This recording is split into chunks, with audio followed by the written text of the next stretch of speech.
Hello बच्चों, कैसे हो आप सभी का लेट्स जॉइन केडी पर स्वागत है। और आप लोगों ने प्रोजेक्टाइल का लेक्चर नंबर 1 देख लिया होगा, तो आज हम सामने लेके आए हैं प्रोजेक्टाइल का लेक्चर नंबर 2। बिल्कुल बेसिक करवाया गया था। अगर जिन बच्चों ने प्रोजेक्टाइल का लेक्चर नंबर 1 नहीं देखा है तो वो चैनल पे जाएं और उस लेक्चर को जरूर देखिए, या टाइप कीजिए लेट्स जॉइन केडी प्रोजेक्टाइल, तो आपको वीडियो सामने आएगी। तो देखिए, आज की वीडियो लेक्चर में हम बात करने वाले हैं हॉरिजॉन्टल प्रोजेक्टाइल। आज हम पढ़ने वाले हैं क्या? Horizontal projectile. पिछले लेक्चर में हम पढ़ा था एंगुलर प्रोजेक्टाइल पढ़ा था। उसमें आपको बताया गया था कि किस प्रकार से पूरी डिटेल में बताया गया था कि एक ऑब्जेक्ट को, पत्थर को, डले को, किसी भी ऑब्जेक्ट को फेंका गया एक एंगल के बना के, तो वो यहाँ से जाएगा, फिर यहाँ जाएगा, फिर यहाँ जाएगा, ऐसे वो जाके क्या हो जाएगा, गिर जाएगा। और इस तरह का जो ट्रेजेक्ट्री था, इसको हमने क्या नाम दिया था? पैराबोला नाम दिया था। भाई क्या नाम दिया था? पैराबोला। तो ये पढ़ा था हमने लास्ट क्लास में। जिन बच्चों ने नहीं देखा है तो देख लेना। आज हम शुरू करने वाले, क्योंकि उसमें बेसिक चीजें बताई गई थी, आज हम शुरू करने वाले हैं वो हॉरिजॉन्टल प्रोजेक्टाइल है। हॉरिजॉन्टल प्रोजेक्टाइल क्या होता है? प्रोजेक्टाइल का अर्थ तो मैं पहले भी बता चुका हूं कि किसी ऑब्जेक्ट को फेंकना, किसी भी ऑब्जेक्ट को थ्रो करना ओनली अंडर द इफेक्ट, और वो जो ऑब्जेक्ट गिरेगा only under the effect of gravity हो, यानी उस ऑब्जेक्ट के ऊपर सिर्फ और सिर्फ ग्रेविटी लग रही हो, तो उस मोशन को बोलेंगे प्रोजेक्टाइल। प्रोजेक्टाइल के बारे में बताया था 2D मोशन होता है। किसमें होता है? प्लेन में होता है। भाई किसमें होता है? किसी भी प्लेन में 2 डायमेंशनल मोशन है, जैसे कि जोलिन थ्रो भी है। इसी के एग्जांपल है किसी, जैसे तोप है, तोप से बंदूक के जो गोला दागते हैं ना, तो उसमें भी गोला जाता है, तो वो भी किसका एग्जांपल है? भाई प्रोजेक्टाइल मोशन का एग्जांपल है। तो समझिए आज के हॉरिजॉन्टल में क्या कर रहे हैं कि एक बिल्डिंग है, मान लो एक बिल्डिंग है, यहां से एक बंदा खड़ा है और यहां से हमने क्या करा भाई, ये सरफेस हो गया इसका हॉरिजॉन्टल ले। अब यहां से एक बंदे ने क्या करा, एक ऑब्जेक्ट को थ्रो करा। क्या करा? एक ऑब्जेक्ट को यहां से एक थ्रो करा विद इनिशियल वेलोसिटी u। और आप सभी को पता है एक एक्सिस होता है x और दूसरा होता है y। अगर मैं यहां से बढ़ाऊं तो ये कहलाएगा आपका x एक्सिस, और यहां से अगर मैं सीधा खींचूं तो ये कहलाएगा आपका y एक्सिस। भी क्या कहलाएगा? y axis. ठीक है भाई। तो जब ऑब्जेक्ट को मान लो जैसे कि गोली चलाई गई, गोली यहां पे ऐसे करके आपने ऐसे चला दी, जैसे गोली चली, गोली जाके यहां से सीधी चली है हाइट से, एक पर्टिकुलर हाइट से, उसके बाद में जाके क्या होगा, वो गोली जाके ऐसे जाएगी, ऐसे जाएगी और ऐसे जाके गिर जाएगी। तो ये वो एग्जांपल है, गोली ऐसे जाएगी, गिर जाएगी ना। तो अब इसको समझते हैं क्या होना है क्या नहीं होना। देखिए, हमने एक बॉडी यहां से थ्रो करी, तो उस टाइम पे तो जो नीचे की तरफ जो वेलोसिटी थी वो 0 थी। जब आपके हाथ में है उस कंडीशन में उसकी जो नीचे की तरफ वेलोसिटी थी वो कितनी थी? u in the y direction कितनी थी? इस कंडीशन पे 0 थी। और आपने जैसे उसको थ्रो करा, उसके अंदर एक अलोंग x एक्सिस आपकी एक वेलोसिटी आई। और लास्ट क्लास में मैंने पढ़ाया था कि जो वेलोसिटी है अलोंग दी x एक्सिस क्या रहेगी? कांस्टेंट रहेगी। क्या रहेगी? कांस्टेंट रहेगी। भी क्या रहेगी? कांस्टेंट। क्यों रहेगी? तो मैंने बताया था कि जब ऐसे ऑब्जेक्ट जा रहा है हॉरिजॉन्टल डायरेक्शन में, देखो हमने पिछले बार क्या करा था, एंगल पे ऐसे पत्थर फेंका गया था, तो x में भी थी और y में भी थी, है ना। तो y वाली को तो क्या हो रहा था, नीचे वाली y वाली, यानी कि ग्रेविटी की वजह से उसकी वेलोसिटी कम या ज्यादा हो रही थी। लेकिन x एक्सिस में मैंने बता दिया था कि इस तरह से जो जाएगी, अगर उसके इफेक्ट को, ग्रेविटी के इफेक्ट को, ठीक है, तो वो तो y को ला रहा था ना, अगर हम एयर के रेजिस्टेंस को, अगर हमें एयर के रेजिस्टेंस को नेगलेक्ट कर दे तो क्या होगा, उसकी इनिशियल वेलोसिटी पूरे मोशन में, जैसे ऑब्जेक्ट यहां आया, थोड़ी देर बाद में यहां आया तो भी उसकी वही वेलोसिटी, थोड़ी देर बाद में यहां आया तो भी उसकी यही वेलोसिटी रही, थोड़ी देर बाद में यहां आया तो भी उसकी वही वेलोसिटी रही, u। क्लियर हो रही है? ये इस प्रकार से रही। लेकिन जो ऑब्जेक्ट था ना, जो ऑब्जेक्ट था, मान लो ये ऑब्जेक्ट है यहां पे, वो क्या है, उसके ऊपर ग्रेविटी तो काम कर रही है ना, तो यानी कि वेलोसिटी अलोंग दी y एक्सिस तो 0 नहीं हो सकती। वो क्या कर रही है? वो मूव कर रही है, क्योंकि यहां g लग रहा होगा, यहां पे भी g लग रहा होगा, यहां पे भी g लग रहा होगा। भाई क्या लग रहा होगा? g लग रहा होगा। बिल्कुल लग रहा है, आप सभी जानते हो। और g लगने से v इजिकल टू होता है u प्लस at, यानी कि v is equal to initial velocity 0 मानने, तो ये हो गया gt, यानी कि इस वेलोसिटी से वो क्या करेगा, body toward the ground move करेगी। इतनी बात तो मानते हो? तो चलिए, तो इसका रिजल्टेंट ये देखो, हमेशा लगातार कांस्टेंट रहा। मान लो 5 था, 5 था, 5 रहेगा, लेकिन नीचे वाली वेलोसिटी बढ़ती गई। स्टार्टिंग में 0 थी y में, फिर बढ़ी, फिर बढ़ी, फिर बढ़ी। तो इसका रिजल्टेंट आप सभी जानते हो, एक ऐसे एक्सिस हो, एक ऐसे एक्सिस हो, उसका रिजल्टेंट कुछ इस प्रकार से निकलता है। पढ़ा होगा आपने रिजल्टेंट वाले में, ये एक वेक्टर है मान लो, एक वेक्टर ये है तो इसका रिजल्टेंट ये वेक्टर बनेगा ना। मान लो ये वेक्टर है ए वेक्टर और ये है बी वेक्टर, तो रिजल्टेंट वेक्टर इस प्रकार से निकलेगा, vector sum of the A vector plus B vector. तो रिजल्टेंट कुछ इस प्रकार से निकला, इस डायरेक्शन में गया, इसी प्रकार से इसका रिजल्टेंट निकला इस डायरेक्शन में, इसी प्रकार से इसका रिजल्टेंट निकला। ठीक है भाई, अगर मैं यहाँ पे भी मान लूँ तो एक एक्स एक्सिस ये लो इस प्रकार से, तो कहने का मतलब बॉडी ऐसे ऐसे करते करते करते करते करते करते एक ग्राउंड पे टच कर गई। क्या कर गई है कि ग्राउंड को टच कर गई, ये देखो ऐसे करके ग्राउंड को टच कर गई। मानते हो इस बात को?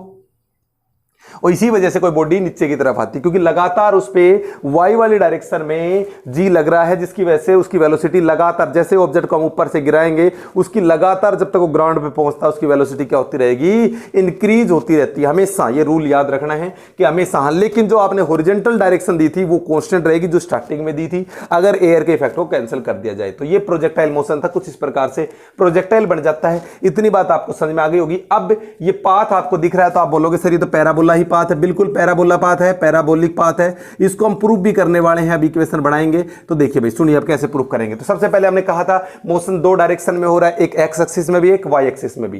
ठीक है भाई, और इसकी हाइट को हमने मान लिया h। क्या मान लिया? इसकी हाइट को h मान लेते हैं यहां से यहां तक, और इसमें लगाना शुरू कर देते हैं अपना फॉर्मूला।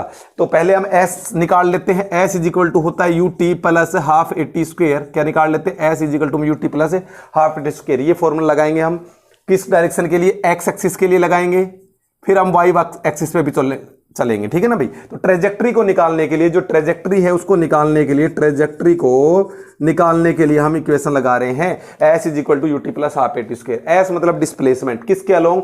y x में चल रहे हो ना, x के अलोंग चलना है भाई, x के अलोंग। ठीक है भाई, x के अलोंग चलेंगे तो हमारा जो भी डिस्प्लेसमेंट आएगा वो यहाँ नोट डाउन करते हैं। मान ले यहाँ x एक्सिस के अलोंग जा रहा है, तो जब बॉडी यहाँ से इधर गई तो मान लेते हैं इस पॉइंट पे वो कितना डिस्प्लेसमेंट करती है, x कवर करती है। तो मैंने लिख दिया यहाँ पे s इक्वल टू में। चलिए आगे, इनिशियल वेलोसिटी अलोंग दी x axis, initial velocity along दी एक्स एक्सिस की बात करें तो क्या हो जाएगी? तो आप बोलोगे सर इनिशियल वेलोसिटी, भाई यहां से ऑब्जेक्ट को फेंका गया तो इनिशियल वेलोसिटी क्या होगी? तो इनिशियल वेलोसिटी क्या होगी भाई? तो इनिशियल वेलोसिटी स्टार्टिंग में जीरो थी, लेकिन जैसे इसको फ्री करेंगे, तो उसकी जो वेलोसिटी है पूरी क्या रहेगी? एक्स एक्सिस का यू रहेगा।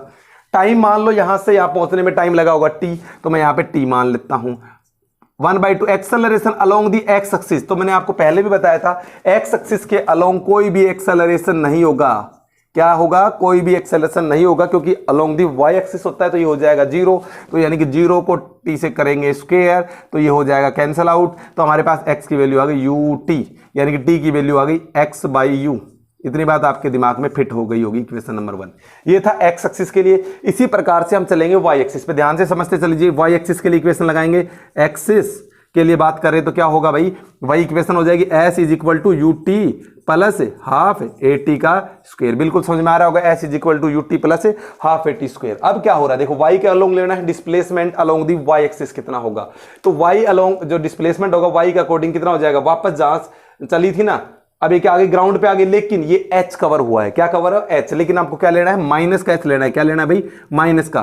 कैसे? क्योंकि आपकी बॉडी डिस्प्लेसमेंट की बात करिए, पहले से ये माइनस में जा रखा। देखो अगर मान लो आप नीचे से जा रही है कोई बॉडी और नीचे वापस आ गई तो जीरो हो गया, लेकिन एक बॉडी पहले से ही ऊपर है तो यानी कि डिस्प्लेसमेंट इसका पहले से ही है, तो कितना है ये? माइनस का h हो जाएगा, इज इक्वल टू हो जाएगा initial velocity along the y axis. Initial velocity along the y axis zero थी तो इसको हटा दो, यहां से हटा देंगे तो क्या आ गया? जीरो आ गया। 1/2 acceleration along the y axis. क्या बताया? Acceleration along the y axis. इसको छोटा h लिख रखा तो मैंने छोटा लिख लेना भैया वो h। तो क्या कहा? Acceleration along the y axis. तो आप जानते हो acceleration along the y axis क्या आ रहा है? जी आ रहा है। एक्सेलरेशन अगर मैं बात करूं अलोंग दी वाई एक्सिस तो माइनस का जी आएगा, ये आप पढ़ चुके हो पिछले वाली वीडियो में भी। तो माइनस का जी आएगा तो यहां लगा दूंगा माइनस जी और टी टाइम लगा टी का स्क्वायर। अब ये जीरो हट गया, माइनस से माइनस कैंसिल आ गया।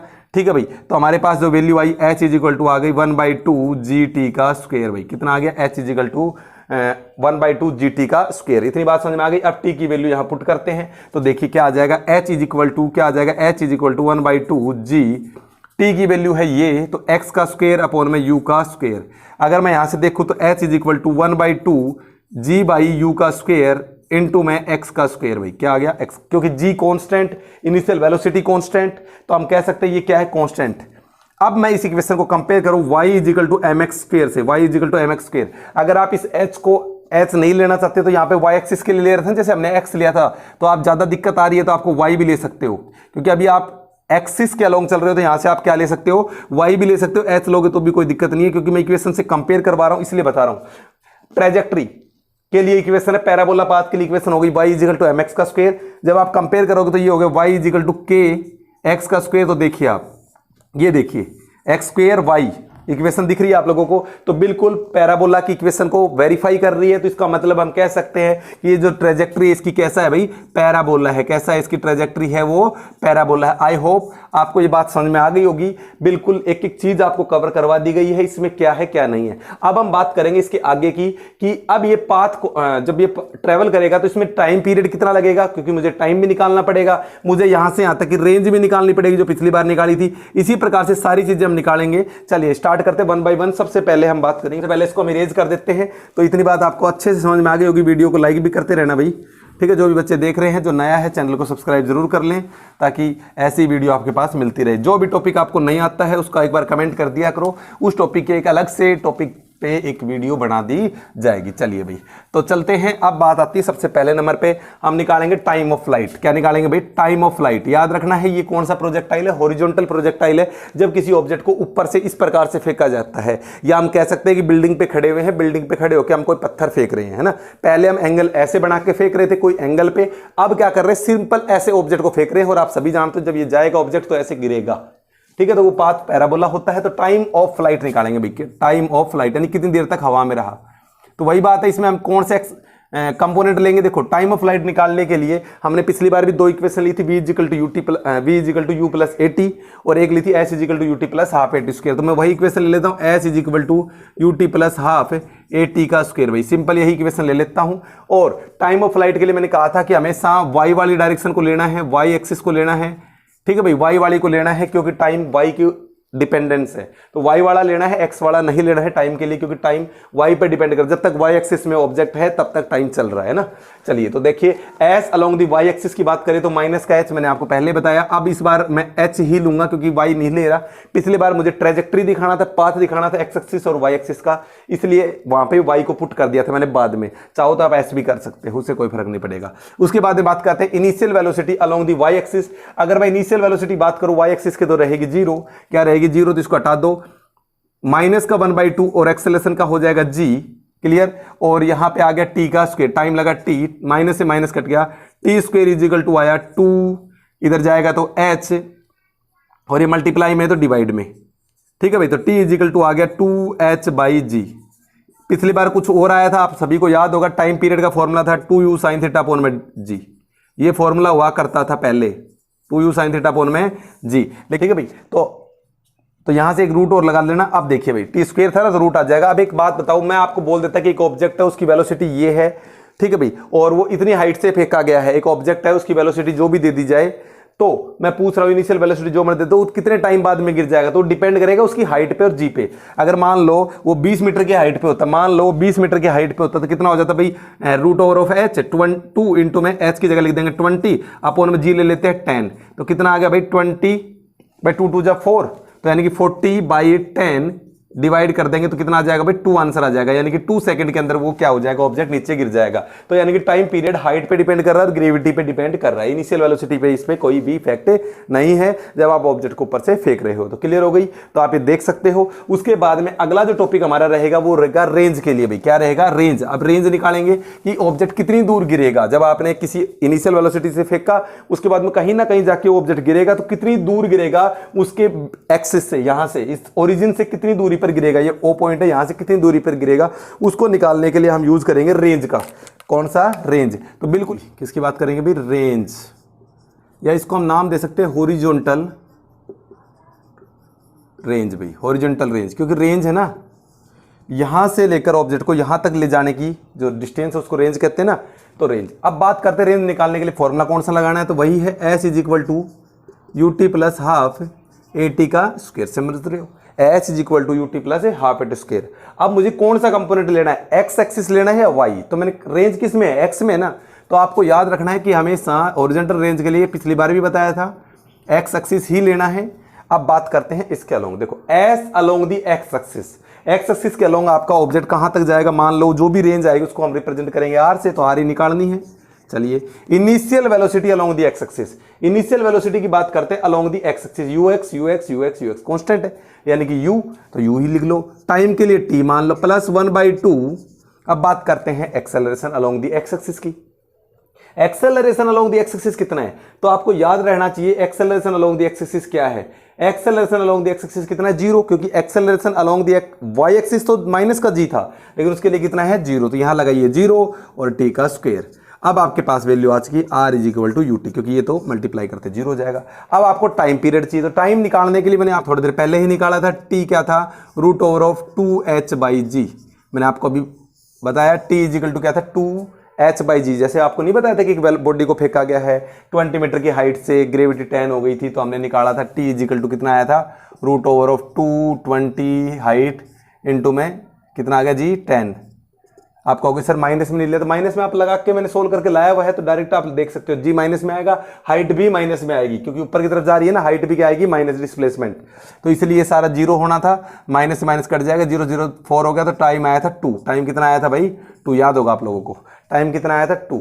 अगर मान लो यही क्वेश्चन होता और इसमें बोल देता कि 20 मीटर की हाइट से 20 मीटर पर सेकंड से जा रहा है या 30 मीटर पर सेकंड से जा रहा है, तो क्या करना पड़ता, वही तो पहले तो इसको सोल्व कर देता हूं, r is equal to ut, t की वैल्यू क्या है √2h/g, यानी कि जो वैल्यू आई है 2 उसको u से मल्टीप्लाई कर दो, मान लो 30 की स्पीड से, तो कितना मीटर चल जाएगा, रेंज उसकी रहेगी 60 मीटर।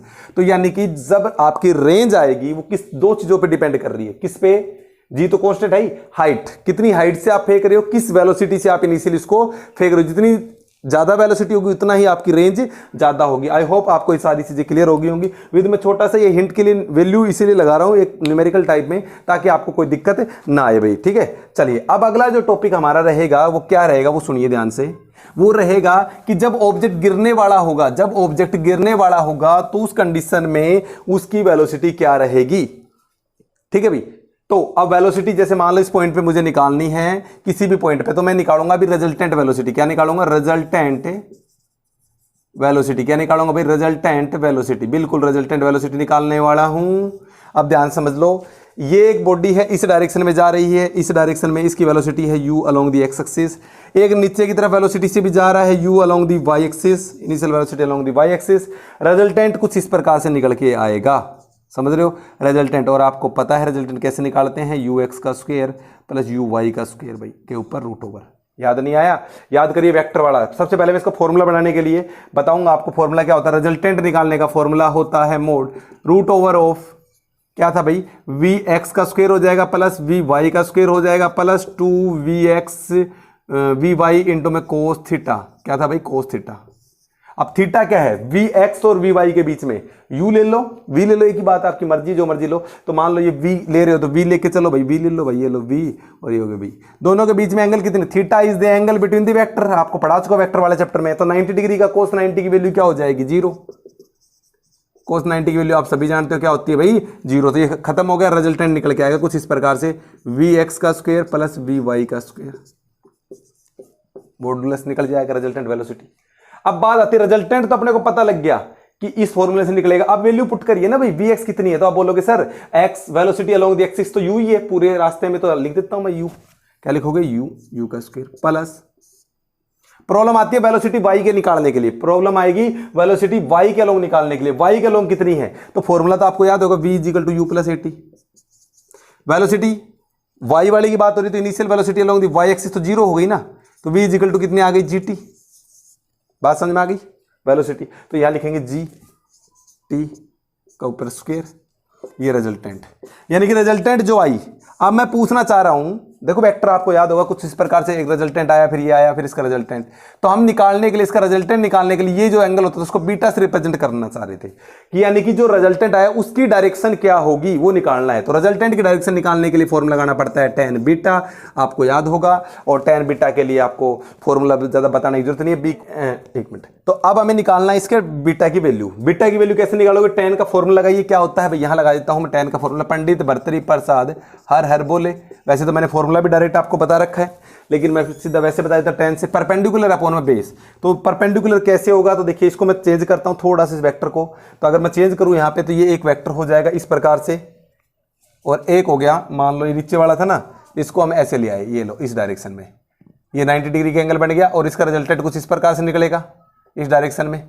ये हो गया आपका थीटा यानी कि बीटा एंगल मान लो, और इसके सामने वाला होता है परपेंडिकुलर, परपेंडिकुलर को ओरिजेंटल, ओरिजेंटल को क्या लिखते हैं भाई, जीटी, क्या लिखते हैं भाई, जीटी। अब बात करते हैं इसकी नीचे वाले की, बेस की, बेस क्या है, बेस इसका क्या मान रखा हमने, इसका ये वाली वेलोसिटी, ये वाई होगी ना वी वाई, और ये हो गया वी एक्स, एक्स वाली को क्या मान रखा हमने, याद करिए यू, तो ये आपका हो गया बीटा निकालना है तो बीटा की डायरेक्शन आ जाएगी tan इनवर्स, आप निकाल सकते हो जीटी अपॉन में यू। तो इस प्रकार से आप इसको आसानी से निकाल सकते हो। आई होप आपको सारी चीज़ें क्लियर हो गई होंगी कि किस प्रकार से गिरने से पहले उसकी वेलोसिटी, रिजल्टेंट वेलोसिटी क्या रहेगी, उसका डायरेक्शन क्या रहेगी, वो भी हम निकाल सकते हैं इस फॉर्मूले से। ठीक है भाई, तो इतनी बात समझ में आ गई होगी। ठीक है, मिलते हैं आपको नेक्स्ट वीडियो में, तब तक के लिए नमस्कार, thank you and have a wonderful day, thank you.